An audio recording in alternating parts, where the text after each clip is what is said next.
Washington, D.C. is a city under siege today.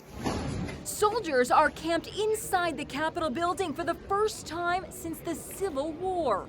House Speaker Nancy Pelosi addressed a detachment in the shadow of the Capitol, while other members of Congress handed out pizzas. Airbnb is canceling all Washington area bookings to ensure hate group members are not part of the Airbnb community.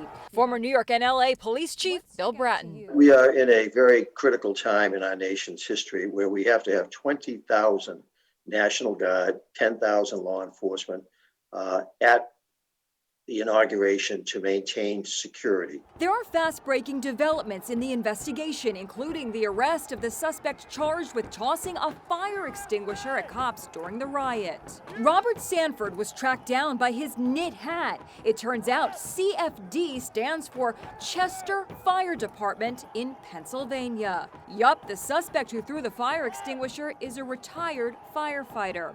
That's his name on the back of the hat. There are disturbing claims that the invasion was an inside job. A handful of Republican lawmakers allegedly gave insurrectionists a dry run inside the Capitol the day before the riot. They are now under intense investigation. I spoke to Ohio Congressman Tim Ryan. Members of Congress knowingly gave tours to people who they knew might storm the Capitol? We have members of Congress who gave tours the day before the event on January 6th with potentially people who were in the insurrection the next day. And we know that there was a decent knowledge of the Capitol buildings and certain rooms. If the member of Congress knew that there was going to be a move onto the Capitol and they were taking people around the Capitol to give them a preview, that would be a huge problem. Dramatic new video is also emerging. This man can be seen kicking and punching in windows until he is overpowered by cops. This officer fled through a security gate, but the insurrectionists stopped it from coming down. Oh, you scared now!